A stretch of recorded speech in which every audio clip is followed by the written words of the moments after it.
বাংলাদেশ অর্থনীতি সমিতির সাবেক সাধারণ সম্পাদক এবং জগন্নাথ বিশ্ববিদ্যালয়ের অর্থনীতি বিভাগের অধ্যাপক ডক্টর আইনুল ইসলাম। অধ্যাপক আইনুল ইসলাম, আপনাকে স্বাগত জানাচ্ছি আমাদের অনুষ্ঠানে। আহ আমরা জানি যে দেশের অর্থনীতি এই মুহূর্তে বেশ কয়েকটি চাপের মুখে রয়েছে। মূল্যস্ফীতি পুরোপুরি কমেনি, মানুষ আয়ের দিক থেকে চাপের মুখে রয়েছে, কর্মসংস্থানের পরিস্থিতি দুর্বল, বিনিয়োগ প্রত্যাশা মতো বাড়ছে না কিংবা অনেকটা এই মুহূর্ত পর্যন্ত স্থবির হয়ে রয়েছে। এবং এর সাথে যোগ হয়েছে যে ইরান যুক্তরাষ্ট্রের যে যুদ্ধ, সেই যুদ্ধের মধ্য দিয়ে আমাদের যে জ্বালানি সংকট, সবকিছুর মধ্য দিয়ে আপনি কিভাবে মূল্যায়ন করবেন যে আসলে প্রকৃতভাবে এই মুহূর্তে বিএনপি সরকারের জন্য কতটা চ্যালেঞ্জ এবং আমাদের অর্থনীতি কতটা সংকটের মধ্যে রয়েছে? মান্না ভাই, আপনাকে ধন্যবাদ। এবং আপনি যে ইস্যুটার কথা মানে আজকে আলোচনায় নিয়ে আসলেন, অত্যন্ত গুরুত্বপূর্ণ। এখন সবারই ফোকাস কিন্তু বাংলাদেশের অর্থনীতির দিকে।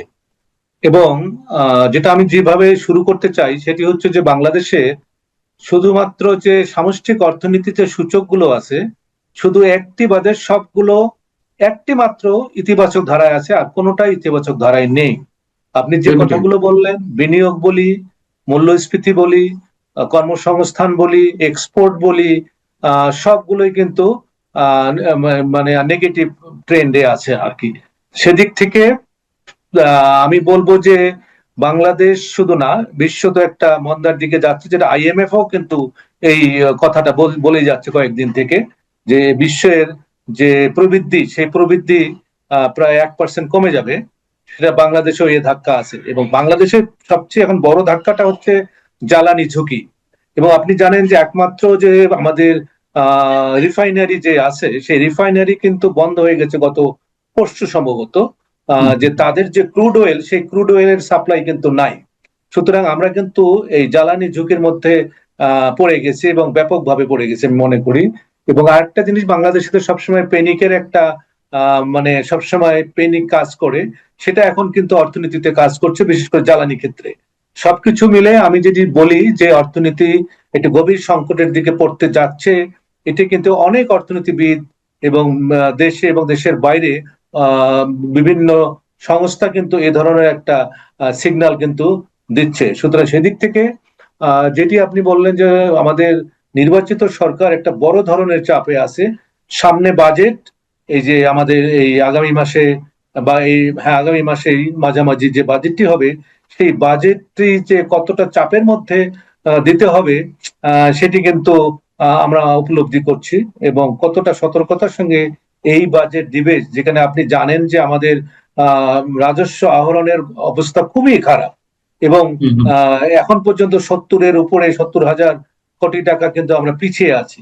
এটাকে সামনে নিয়ে আগামী বাজেট যে করবে, সেই বাজেটটি কেমন হবে, সে বাজেটে কতটুকু জনগণের প্রত্যাশা পূরণ করবে, ব্যবসায়ীদের প্রত্যাশা পূরণ করবে, দেশের যে ভঙ্গুর অবস্থা সেটি সেটি পুনরুদ্ধারে ভূমিকা রাখবে, সবকিছু মিলে আমি মনে করি যে বাংলাদেশের অর্থনীতি এখন একটা বড় ধরনের চাপের মধ্যে রয়েছে। এই অবস্থাতে আমরা দেখছি যে সরকারের পক্ষ থেকে বাণিজ্যিক ব্যাংক থেকে 78,000 কোটি টাকা ঋণ নিয়েছে সরকার। মানে সারা বছরের যে লক্ষ্য ছিল সেই লক্ষ্য অলরেডি এর মধ্যে ছাড়িয়ে যাওয়া হয়েছে। এবং এদিক থেকে আবার বেসরকারি পর্যায়ে ঋণের প্রবাহ কমে যাচ্ছে। পাশাপাশি আমরা যেটি খুবই অ্যালার্মিং আমাদের জন্য, যেটা দেখলাম যে আওয়ামী লীগ সরকারের সময় যে একটা অলিগার গ্রুপের সৃষ্টি হয়েছিল, তার মধ্যে 1 নম্বরে এস আলম গ্রুপকে চিহ্নিত করা হয়। সেই এস আলম গ্রুপ একাই 8টা-9টা ব্যাংক খেয়ে গেছে। সেই এস আলম গ্রুপের হাতে আবার দেশের 4টি ব্যাংক সম্ভবত ছেড়ে দেওয়া হচ্ছে, এরকম একটি তথ্য আমাদের সামনে এসেছে। যেখানে আওয়ামী লীগের উপরে দোষারোপ করা হয় দেশের অর্থনীতিকে ধ্বংস করেছে, উন্নয়ন তো অবশ্যই হয়েছে, আবার ধ্বংসের একটা জায়গা হচ্ছে লুটপাট, দুর্নীতি, টাকা পাচার। তো সেই শ্রেণীর মানুষদের হাতে কেন আবারও ব্যাংক একের পর এক তুলে দেওয়া হচ্ছে? এবং এস আলমের ক্ষেত্রে যদি বলা হয়, এবং এটি তো অবশ্যই সত্য যে পৃথিবীর ইতিহাসে এটি বিরল নয়, মানে নেই বললেই চলে, যে একটা ব্যক্তির হাতে দেশে 8-9টি ব্যাংক। আপনি এইটিকে কিভাবে মূল্যায়ন করবেন যে সেই ব্যক্তিরই আবার প্রভাব বিস্তার করছে? না, এটি আসলে গত কয়েকদিন থেকে নিয়ে বেশ আলোচনা হচ্ছে। আমি বলেছি যে যে লাউ তা সেই কদু আর কি।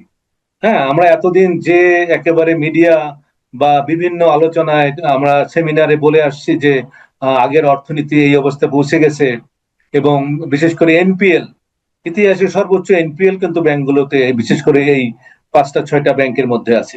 সেখানে দেখুন, যে সংস্কারের কথা বলা হচ্ছে, সেই সংস্কারের একটা পার্ট হচ্ছে ব্যাংকগুলোকে মার্জার, হ্যাঁ, মার্জিং করা, এবং সেটা করলেন আগের গভর্নর।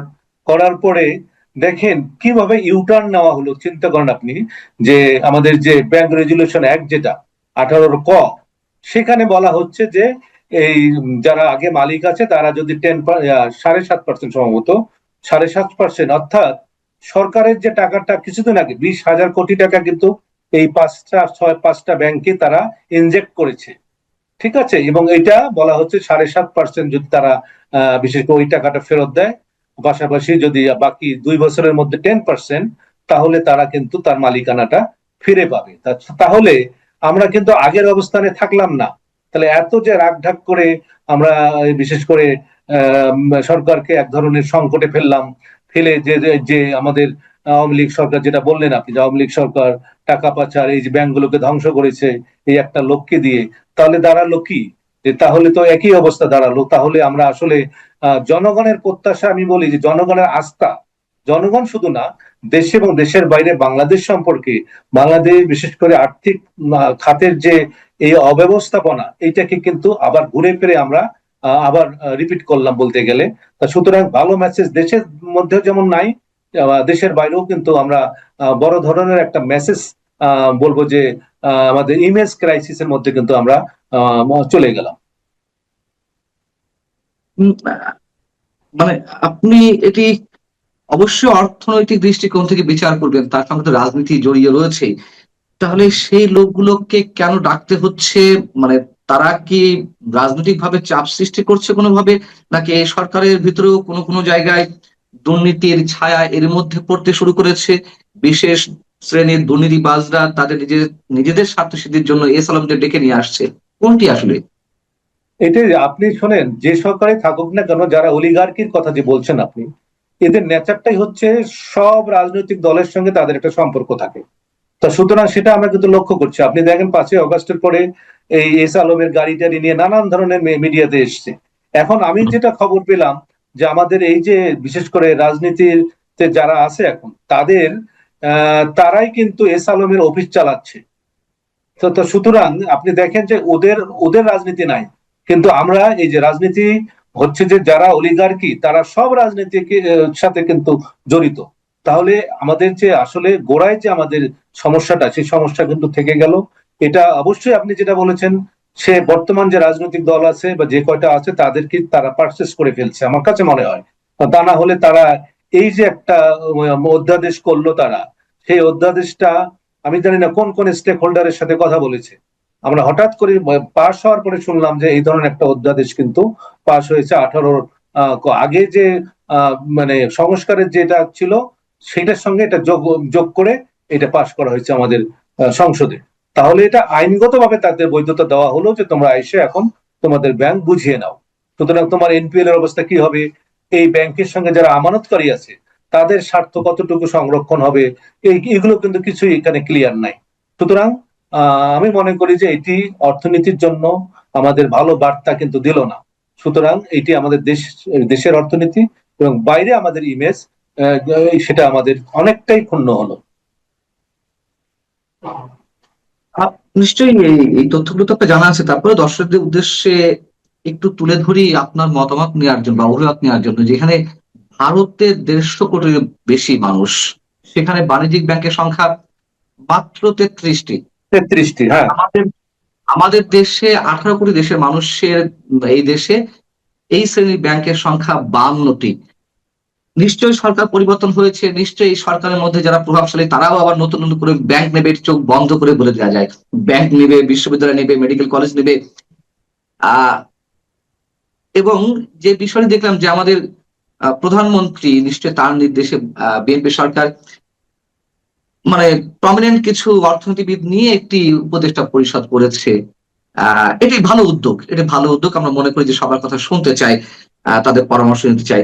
কিন্তু আপনার কি মনে হয় যে এই যে যে মানুষগুলোকে এক জায়গায় করা হয়েছে, তারা যে অভিমতগুলো তুলে ধরবে, বা আপনিও নিশ্চয়ই আপনার জায়গা থেকে আপনাদের মতো অনেকেই আওয়ামী লীগ সরকারকেও পরামর্শ দিয়েছিলেন। সরকারগুলোকে আসলে আপনাদের মতো মানুষদের পরামর্শ শোনে, নাকি এগুলো স্রেফ মানে দেখানোর জন্য যে না আমরা তাদেরকে নিয়ে বসছি? অনেক অনেক ধন্যবাদ আপনাকে। যে যে কথাটা বললেন এটা কিন্তু রেহমান সোবহান ওই তত্ত্বাবধায়ক সরকারের সময়, তখনও কিন্তু একটা টাস্ক ফোর্স হয়েছে, তারা সুন্দর স্টাডি করে সুন্দর একটা রিপোর্ট দিয়েছে, কিন্তু সেই রিপোর্ট অনুযায়ী সরকার কিন্তু চলেনি। সুতরাং আপনি যেটা বললেন যে এর আগে সরকারকেও কিন্তু এই যে ব্যাংকগুলোর কথা বলা হচ্ছে বা একজন ব্যক্তির কথা বলা হচ্ছে, আমি নিজেও কিন্তু বাংলাদেশ ব্যাংকের যে গভর্নর ছিল তাকেও বলেছি যে আপনারা তাকে যে টাকা প্রিন্ট করে তাকে দেওয়া হলো, এ ব্যাপারে আপনার মন্তব্য কি? উনি কিন্তু এড়িয়ে গেছে।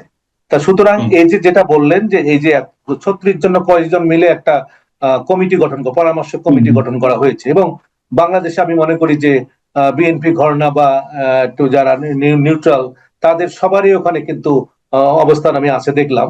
ইট ইস ভালো দিক, আপনিও বললেন এটা ভালো দিক, কিন্তু তারা যে পরামর্শটা দিবে অর্থনীতির ভালোর জন্য দিবে, কিন্তু সেটা কতটুকু করতে পারবে? কারণ এখানে আরেকটি গ্রুপ যে অলিগার্কি যেটা বললেন আপনি, সেই গ্রুপটাকেও তো সরকার মেনটেন করতে হবে। যেটা বললেন আপনি যে হুম। এখন আমাদের 52টা ব্যাংক, আরো যে 10টা ব্যাংক হবে না তাকে আপনি নিশ্চয়তা দিতে পারেন না। আমাদের ট্রেন্ড এটা। ভারতের উদাহরণ দিলেন, এই উদাহরণ আমরা বহু আগে থেকে দিচ্ছি যে ভারতের মতন এত বড় একটা অর্থনীতি, সেখানে মাত্র 33টা ব্যাংক, আর আমাদের এই অর্থনীতিতে 52টা ব্যাংক, এবং বিদেশি ব্যাংক তো বাদই দিলাম। তা মানে সুতরাং এই ব্যাংক সিঙ্গাপুর থেকে উন্নয়নের মডেল হিসেবে ধরা হয়। সিঙ্গাপুরে আমি যত জানি, আমি যদি ভুল না হয়ে থাকে, মাত্র 7টি ব্যাংক, জি যে সিঙ্গাপুরকে আমরা উন্নয়নের মডেল হিসেবে ধরি। মডেল হিসেবে ধরি, কারণ এটা যেটা আপনি বললেন যে এই ব্যাংক কেন, এত ব্যাংকে তো দরকার নেই আমার, ঠিক আছে, এত ব্যাংকের দরকার নেই। এবং আগের গভর্নর যে স্টেপ নিয়েছে, যদিও সেখানে আমি মনে করি যে একটু আরেকটু স্টাডি করা উচিত ছিল। এর মধ্যে সবগুলো ব্যাংক এরকম অবস্থায় হয়তো যায়নি। আমি একটা ব্যাংকের কথা জানি যে এক্সিম ব্যাংকের অবস্থা কিন্তু ভালো ছিল। তা সুতরাং আমি মনে করি যে তড়িঘড়ি করে এই ব্যাংকগুলোকে মার্জেন করা হয়েছে। এখন এই উদ্যোগটা ভালো, এই সংস্কারে বাংলাদেশ ব্যাংকিং খাত বলি আর আর্থিক খাত বলি, এটি কিন্তু সংস্কারের প্রয়োজন আছে। সুতরাং এই যে একটি কথা আপনি যেটা বললেন যে 33 আর 52, এটি তো উদাহরণ যে আমরা কেন 52টা ব্যাংক আমাদের এই অর্থনীতিতে থাকবে। তো সুতরাং এই বিষয়গুলো, এই যে যেটা আপনি বললেন যে এই সরকারও হয়তো ব্যাংক বাড়াবে, যদি স্ট্রিক্টলি তারা মনে করে যে না এই ব্যাংক আমাদের বাড়িয়ে দরকার নেই, যে ব্যাংকগুলো আছে সেগুলোকে আরো এফিসিয়েন্ট করতে হবে, আরো অটোমেশন করতে হবে, করলে আমরা এই পুরো অর্থনীতি আমরা চালাইতে পারবো। তা সুতরাং আমি আজকেও দেখলাম যে সম্ভবত আমাদের বাংলাদেশ ব্যাংকের আগের যে ইয়া ছিলেন কর্তৃপক্ষ হলো আমাদের মুজিরি স্যারও বলছে যে বাংলাদেশ কি বলে একটা ব্যাংক বাদে সবগুলো ব্যাংকের অবস্থা কিন্তু শোচনীয়। সুতরাং এদিক থেকে আমি বলি যে একটা অর্থনীতির মেরুদণ্ড হচ্ছে আর্থিক খাত। সেই আর্থিক খাতের যদি এরকম আমি মনে করি ওই দুরবস্থা হয়, তাহলে কিন্তু অর্থনীতিকে এগিয়ে নেওয়া, যত ধরনের কমিটি হোক না কেন, যতই পরামর্শ আসুক না কেন, কিন্তু কাজের কাজ কিছু হবে না। যেটা এই যে আমি আপনাদের ব্যাংকের যে রেজুলেশন অ্যাক্ট যেটা হলো, ব্যাংকিং রেজুলেশন অ্যাক্ট, সেটা তো সেটাই বলে যে ঘুরে ফিরে আমরা ওই আবার জিরোতে চলে গেলাম। সুতরাং এই যে 3 বছর 4 বছর আগে যে অবস্থা ছিল, সেই অবস্থায় আমরা এতদিন এত পয়সা খরচ করে এত সংস্কারের মিটিং হলো, এত মানে রাগ ঢাক, তারপরে ঘুরে ফিরে আমরা আবারও ফিরে গেলাম সেই আগের অবস্থায়। সুতরাং এটি আমাদের জন্য, কোনো অর্থনীতির জন্য কোনোভাবেই ভালো বার্তা নিয়ে আসবে না। জ্বালানি সংকটকে কেন্দ্র করে দেশের অর্থনীতি কতটা চাপের মুখে পড়তে পারে, বিশেষ করে শিল্প ইন্ডাস্ট্রিজ গুলো শাটডাউন হয়ে যাওয়ার সম্ভাবনা আছে কিনা? ইস্টার্ন রিফাইনারি এর মধ্যে বন্ধ হয়ে গেছে, আপনি যে উল্লেখ করলেন। দুঃখিত। সেই জায়গা থেকে আপনার আশঙ্কা জায়গাটি কোথায়, মানে কি হতে পারে, কতটা ভয়াবহ মানে দিকে যেতে পারে বাংলাদেশ যদি এই অবস্থা থাকে? বাংলাদেশ তো মোটামুটি ভাবে জ্বালানি নির্ভর একটা কান্ট্রি। সেখানে আমরা, আমদানি আমদানি নির্ভর। হ্যাঁ এটা জ্বালানি নির্ভর কান্ট্রি, সেখানে হুম, জ্বালানি আমদানি মানে নির্ভর কান্ট্রি। সেখানে আমাদের যে সমস্যাটা, যেটা আইএমএফ বলতেছে যে আমরা একটা একটা মন্দার দিকে চলে যাচ্ছি, এবং আপনি যদি যুদ্ধর কথা বলতেছি, যুদ্ধ বা হরমুজ প্রণালীর কথা বলছি, এই যুদ্ধ যদি কালকে থেমে যায়, তারপরও কিন্তু এটা এই যে আমি মনে করি আরো 6 মাস 1 বছর কিন্তু এই ধাক্কা কিন্তু সামলাতে হবে, কারণ বিভিন্ন শোধনাগার গুলো ধ্বংস হয়ে গেছে। তো সবকিছু মিলে আমরা কিন্তু এই জ্বালানি সংকটের মধ্যে আমাদের আরো দীর্ঘদিন থাকতে হবে। আরেকটি সমস্যা আমাদের এখানে যে এই যে জ্বালানি নিয়ে যে এখন যে প্যানিক সৃষ্টি হয়েছে, এখন বলা হচ্ছে যে 2 মাসের জ্বালানি, হ্যাঁ এটা থাকতেই পারে 2 মাসের জ্বালানি, কিন্তু 2 মাসের পরে কি? 2 মাসের পরের কিন্তু এই গাইডলাইন ইয়েটা আমরা কি বলবো, এই কৌশলটা কি হবে বা কি আছে সরকার, সেটা কিন্তু আমরা এখনো জানলাম না। তা সুতরাং 2 মাস পরে তো আরো তো সংকটটা আরো কি বলে কঠিন হয়ে দেখা দিবে। পাশাপাশি যেটা এখন যেটা যে আমরা জ্বালানি ব্যাপারে কিন্তু এখন পর্যন্ত ক্লিয়ার আমরা ইনফরমেশন পাইনি। সুতরাং হঠাৎ করে আমাদের যে রিফাইনারি বন্ধ হয়ে গেল, তাহলে এইটা চালু হবে কবে, আবার এই শোধন কি বলে আমাদের ক্রুড অয়েল থেকে নিয়ে আসবে, আমাদের কি বলে কোন দেশের সঙ্গে, যেমন আগে কাতারের সঙ্গে যেটা এগ্রিমেন্ট ছিল সেটি বোধহয় সেখান থেকে কাতার চলে আসছে।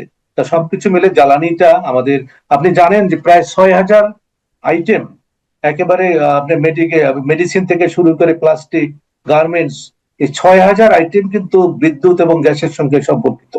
তা সুতরাং পুরো উৎপাদন ব্যবস্থাটাই আমাদের হচ্ছে এই এই জ্বালানি এবং গ্যাসের উপর নির্ভরশীল। আমরা আগেও দেখেছি 2 বছর 3 বছর আগে থেকেও ব্যবসায়ীরা বলছে যে তারা নিরবচ্ছিন্ন জ্বালানি পাচ্ছে না, নিরবচ্ছিন্ন গ্যাস পাচ্ছে না, তাদের উৎপাদন খরচ বেড়ে যাচ্ছে।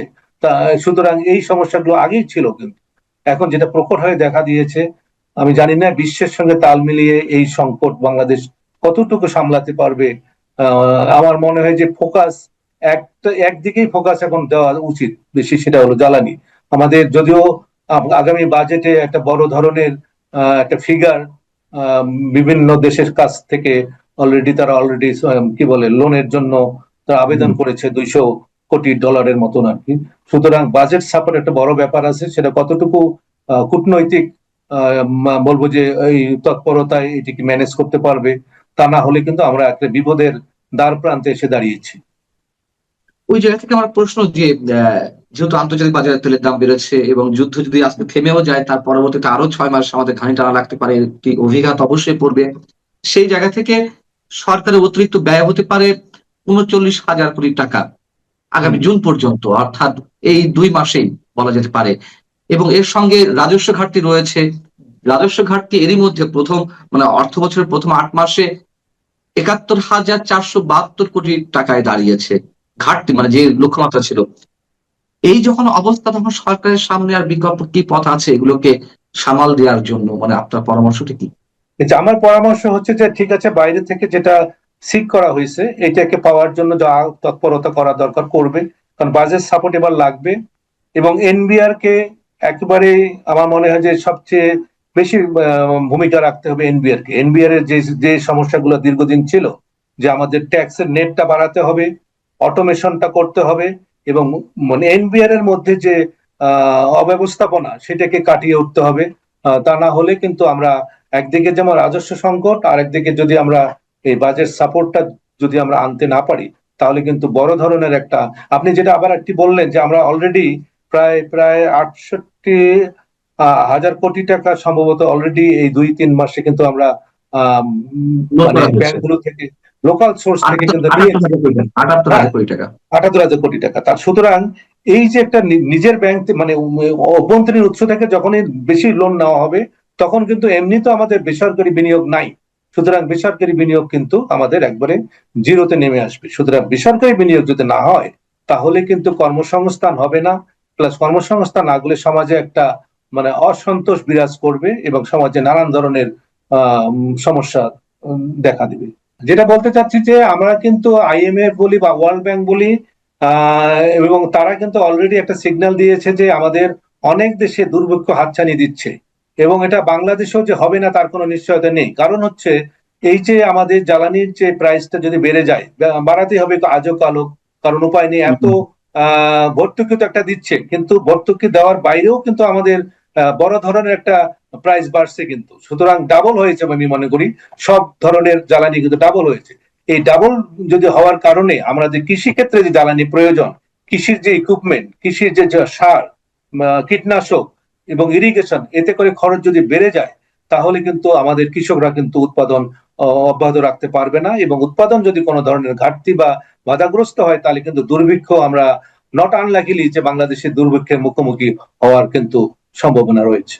এখন থেকে যদি সেরকম পরিকল্পনা নিয়ে আগানো না যায়, বিশেষ করে খাদ্য সিকিউরিটি মানে ফুড সিকিউরিটি যেটা বলা হয়, খাদ্য নিরাপত্তা, সেই খাদ্য নিরাপত্তায় আমরা কোথায় আছি আমরা এখনো জানি না। কিন্তু আমাদের কতটুকু স্টকে আছে, কতটুকু আমার প্রয়োজন, এই অবস্থাটা কিন্তু এখন পর্যন্ত, যখন আমরা জ্বালানির দিকে যাচ্ছি, তখন কিন্তু আমরা কৃষি বা খাদ্য নিরাপত্তার কথাটা সেভাবে নিয়ে আসছি না। তো এই যে একটার দিকে মানে একটা সমাধানের দিকে গেলে আরো দুইটা এসে সামনে দাঁড়াচ্ছে, বাংলাদেশের অর্থনীতি এখন সেই দিকের অবস্থাটা। অনেক অনেক ধন্যবাদ অধ্যাপক আইনুল ইসলাম আপনাকে আমাদেরকে সময় দেওয়ার জন্য। আপনি ভালো থাকবেন। দর্শক আপনারা যারা শুনছিলেন আপনারা ভালো থাকবেন। আল্লাহ হাফেজ।